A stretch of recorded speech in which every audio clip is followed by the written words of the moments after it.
Assalamualaikum warahmatullahi wabarakatuh. Kenalin, aku Nurani, bisa dipanggil Rani.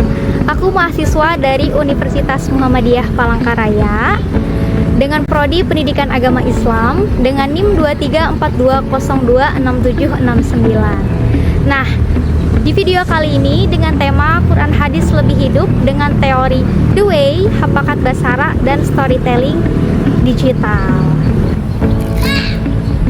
Hai, pernah nggak sih merasa pembelajaran Quran Hadis itu kadang monoton?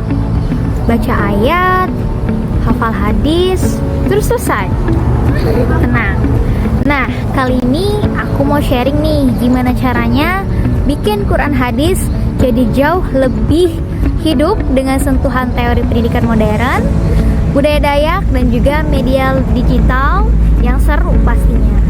Yuk tonton video ini sampai selesai. Namun pastinya ada tantangan utama dalam pengajaran Al-Quran Hadis.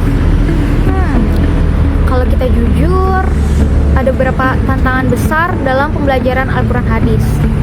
Nah, biasanya yang pertama itu adalah literasi Qurani masih rendah. Banyak siswa bisa baca ayat tapi belum paham maknanya.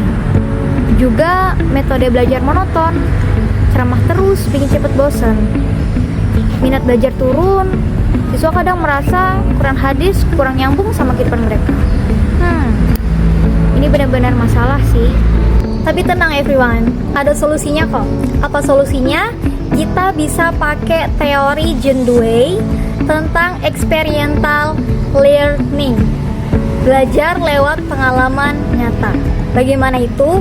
Nah, contoh misalnya pas bahas hadis tentang kejujuran, nah siswa bisa bikin drama pendek nih tentang akibat jujur versus dusta.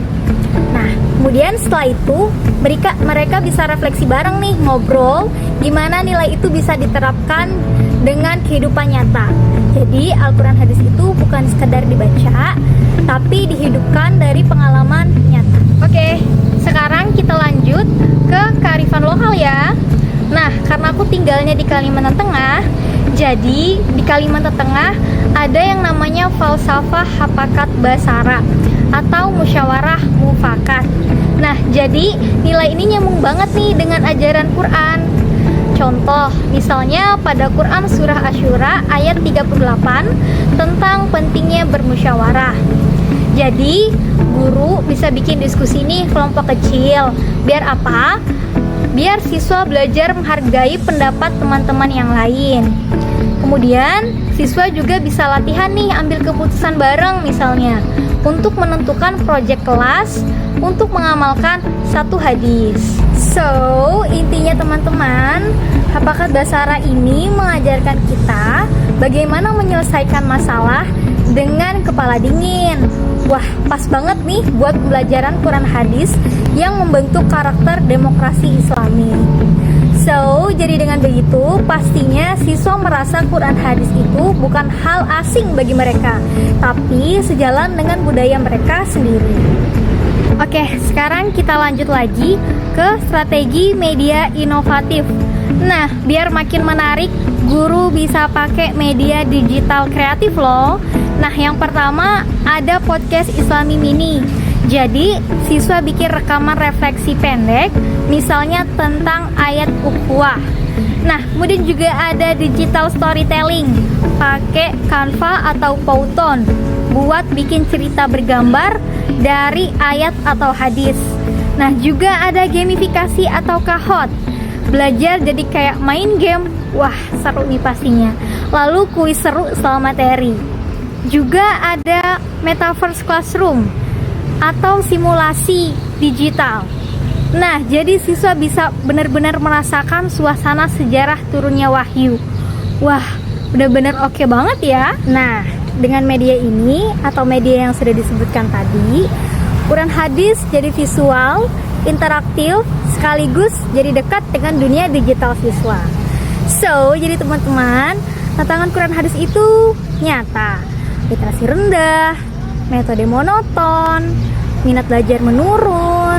Tapi tenang, seperti yang sudah disebutkan tadi, ada solusinya kok. Dengan teori The Way, kita bisa bikin belajar lebih bermakna dengan hafakat bahasa Arab. Kita bisa bawa nilai Quran ke budaya lokal. Dengan media digital kreatif, pembelajaran tentu jadi lebih hidup dan menyenangkan pastinya. Oke, so kalau kalian punya ide lain buat bikin Quran hadis makin seru, boleh tulis di kolom komentar ya. Dan jangan lupa like and share biar makin banyak yang terinspirasi pastinya. Berbagi informasi ke teman-teman yang lain biar makin banyak yang tahu dan bisa sama-sama belajar bareng. Oke, aku Rani. Terima kasih yang sudah menonton video ini sampai selesai. Semoga penjelasan tadi dapat bermanfaat untuk kita semua. Akhir kata, wassalamualaikum warahmatullahi wabarakatuh. Sampai jumpa di video selanjutnya ya. Bye bye. See you next time everyone.